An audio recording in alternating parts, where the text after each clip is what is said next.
आऊज़ बिल्लाहि मिनश्शैतानिर्रजीम बिस्मिल्लाहिर्रहमानिर्रहीम। मैं सूरह बनु इसराइल का तीसरा चैप्टर पेश कर रहा हूँ, लेकिन ये चैप्टर नंबर 42 है, 42 नंबर।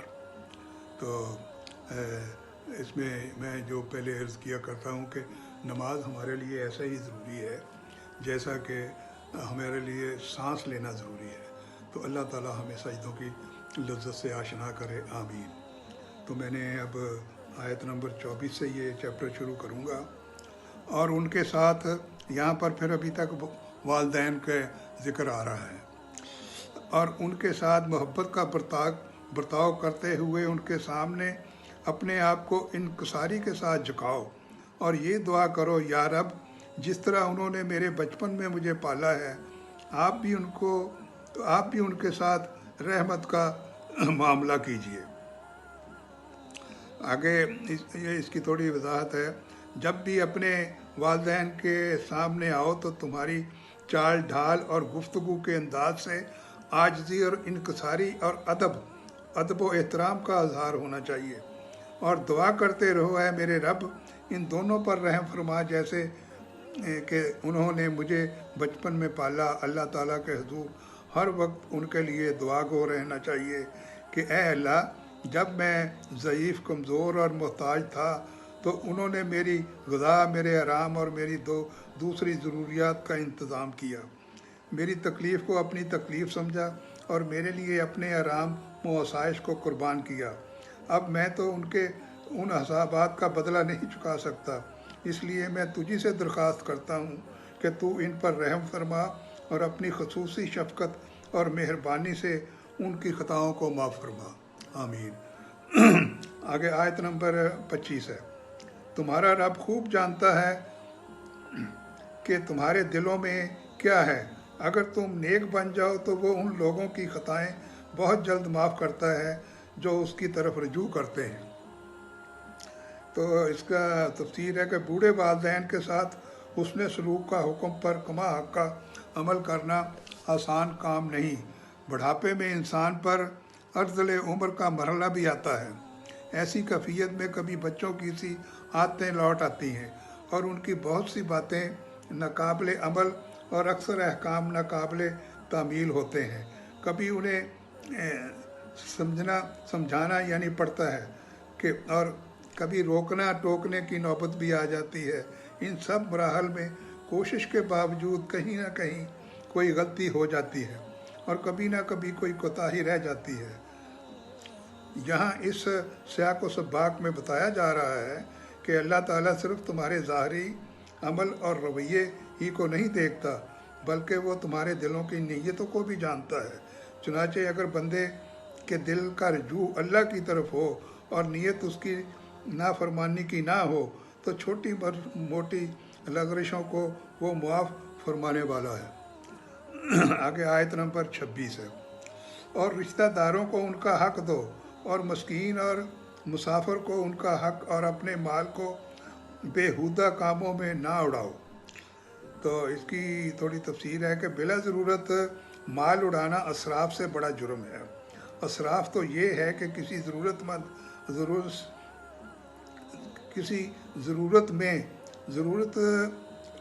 से ज़्यादा खर्च किया जाए। मसलन खाना एक ज़रूरत है, ये ज़रूरत 2 रोटियों और थोड़े से सालन से बखूबी पूरी हो जाती है, मगर इसी ज़रूरत के लिए अगर कई खानों पर मुश्तमिल दस्तरखान सजा दिए जाएं तो ये असराफ है। इस तरह कपड़ा इंसान की ज़रूरत है जिसके लिए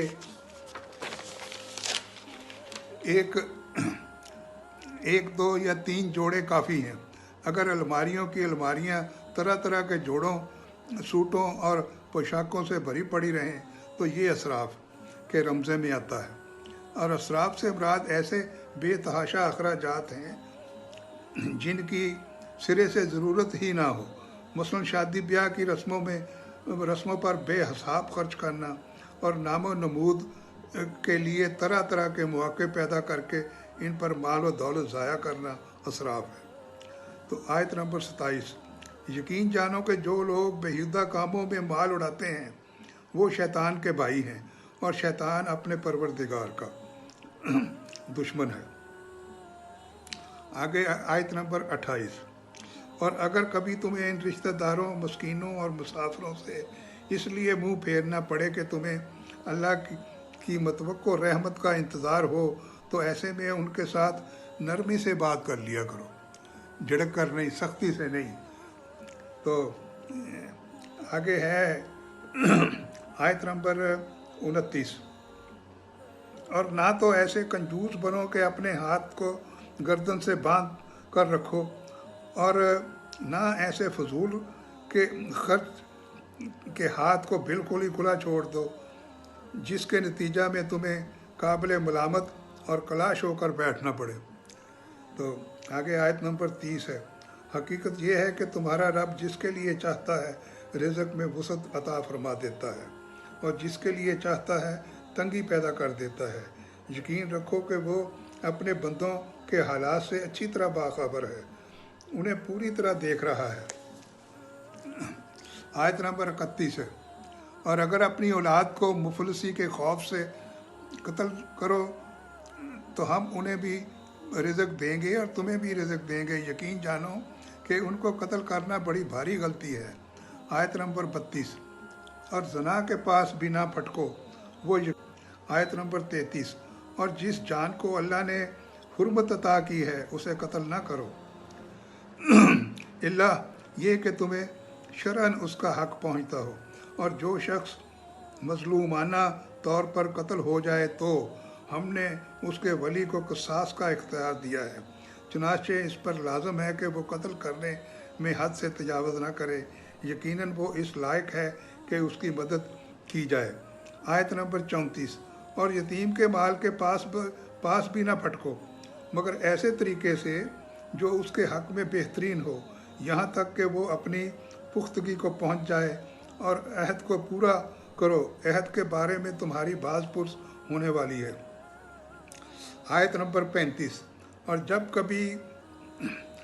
जब किसी को कोई चीज़ पैमाने और नाप कर देने का मौका आए तो पूरा नाप पूरा तोलने के लिए सही तराजू इस्तेमाल करो, यही तरीका दुरुस्त है और इसी का अंजाम बेहतर है। आयत नंबर 36, और जिस बात का तुम्हें यकीन ना हो उसे सच समझकर उसके पीछे ना पड़ो। यकीन रखो कि कान, आँख और दिल सब के बारे में तुमसे सवाल होगा। वाह। आयत नंबर 37, और ज़मीन पर अकड़ कर मत चलो, ना तुम ज़मीन को फाड़ सकते हो और ना बुलंदी पहाड़ों की बुलंदी तक पहुंच सकते हो। ये जो हम बाजू फैला फैला के चलते हैं, ये अल्लाह ताला ने कितना मना किया हुआ है कि ये ज़मीन है, इसके अंदर जाना है भाई, फिर कहाँ बाजू फैलाओगे, इसने तो फिर बाजू तुम्हारे तोड़ देने हैं। तो ये देखें कितनी अच्छी बातें अल्लाह ताला बड़े आसान अल्फाज में कुरान के अंदर इंसान को, ये कुरान सारा जो है इंसान की बेहतरी के लिए है। तो जब आप अल्लाह ताला कहता है कि मुझे याद जब करना हो तो कुरान पढ़ा करो, तो मैं तुम्हारे सामने हूँगा उस वक्त। अब ये है कि ये उर्दू में पेश कर रहा हूँ, इसे सुना करो, सुनने का भी उतना ही स्वाब है। तो क्योंकि अरबी ज़ुबान में ज़रा कोई ज़ेर ज़बर ऊपर नीचे हो जाती है, उसके मैंने भी बदल जाते हैं, लेकिन कोशिश करें कि अरबी में पढ़ें। तो आगे आयत नंबर 38, ये सारे बुरे काम ऐसे हैं जो तुम्हारे परवरदिगार को नापसंद है। आयत नंबर 39, ऐ पैगंबर ये वो हिकमत की बातें हैं जो तुम्हारे परवरदिगार ने तुम पर वही के ज़रिए पहुँचाई हैं, और ऐ इंसान अल्लाह के साथ किसी और को महबूब ना बनाओ, वरना तुझे धक्के देकर दोज़ख में फेंक दिया जाएगा। अल्लाह ताला आपको बिल्कुल नहीं पसंद करता, जो उसके बराबर किसी और को खुदा माने वो तो उसकी बख्शिश ही नहीं है। बाकी सब गुनाहों की बख्शिश अल्लाह ताला कर देगा, लेकिन मुशरिक की बख्शिश नहीं है। कई दफ़ा कुरान में अल्लाह ताला ने वाज़ेह तौर पे ये बता दिया है। तो हमने दुनिया में जो खुदा बनाए हुए हैं वो भी गुनाह की बात है, क्योंकि वो कहता है मुझसे मांगो, मैं ही तुम्हें रिज़्क़ दूंगा, मैं ही तुम्हारी मदद करूंगा। अय्या का ना बदो अय्या का नस्ताईन, कितने एक फ़िक्रे के अंदर सारी बात समझा दी गई है। तो आयत नंबर 40, भला तुम्हारे रब ने तुम्हें तो बेटे देने के लिए चुन लिया और ख़ुद अपने लिए फरिश्तों को बेटियां बना लिया। हकीकत ये है कि तुम लोग बड़ी संगीन बात कह रहे हो।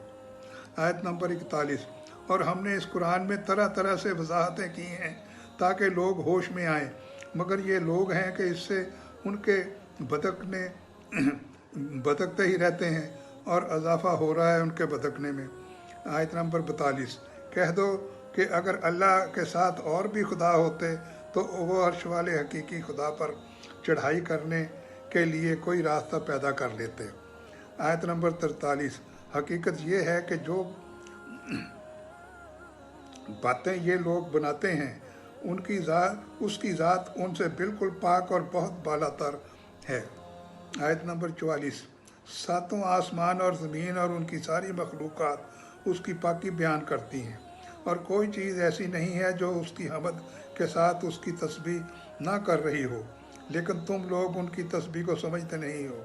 हकीकत ये है कि वो बड़ा बुर्दबाद माफ़ फरमाने वाला है। और अल्लाह ताला ने कहा कि जितने पत्ते भी दरख्तों में लगे हैं ये भी मेरी तस्बीह करते हैं, दरख्त झुककर मेरी तस्बीह करते हैं, परिंदे मेरी तस्बीह करते हैं, जंगलों में जानवर मेरी तस्बीह करते हैं, लेकिन तुम्हारी समझ में वो बातें नहीं आती। इसलिए तुम भी उठते बैठते लेटते करवट बदलते मेरे नाम की तस्बीह किया करो। कुरान में वाज़ेह, ये कौन सा मुश्किल काम है अल्लाह को याद करना कि आप फारिग बैठे हैं तो अल्लाह की तस्बीह उंगलियों पर करते रहो। और यह उंगलियों पे करने का ये है कि ये भी है कि क़यामत के दिन इन उंगलियों से रोशनियाँ निकलेंगी जिस पर तुम अल्लाह का नाम ले लेकर तस्बीह करते थे। तो ये समझने की बातें हैं। अब आगे आयत नंबर 45, और ऐ पैगंबर जब तुम कुरान पढ़ते हो तो हम तुम्हारे और उन लोगों के दरमियान जो आखिरत पर ईमान नहीं रखते एक अनदेखा पर्दा हायल कर देते हैं। आयत नंबर 46, और हम उनके दिलों पर ऐसा अगलाफ चढ़ा देते हैं कि वो उसे समझते हैं और उनके कानों में ग्रानी पैदा कर देते हैं। और जब तुम कुरान में तन्हा अपने रब का जिक्र करते हो तो ये लोग नफ़रत के आलम में पीठ फेर कर चल देते हैं। तो यहाँ पर मैं ये चैप्टर ख़त्म करता हूँ। इसमें कितनी अच्छी अच्छी बातें हैं, आराम आराम से इसको सुन के तो जो है आप समझने की कोशिश हम करें। हम अल्लाह ताला हमें सीधा रास्ता दिखाए। हम गफलत में पड़े हुए हैं, गुनाहगार हैं, उससे माफ़ी के तलबगार हैं, लेकिन कोई ना कोई बात जो है वो दिल को लग जाए, अगर उस पर अमल करें तो बेड़ा पार हो जाएगा। अल्लाह ताला आपका हामी और नासिर हो। इसको चैप्टर को सुना ज़रूर करें। बस मेरी यही गुजारिश है कि सुनने में तो कोई हर्ज नहीं। अगर आप काम कर रहे हैं तो अपने मोबाइल को ऑन करके साइड में रख दें। सुनना तो कानों से है ना, तो आप कानों से सुनते रहें, अपना काम भी करते रहें, तो ये कोई मुश्किल काम नहीं है। अल्लाह ताला आपका हामी और नासिर हो। अल्लाह हाफ़िज़।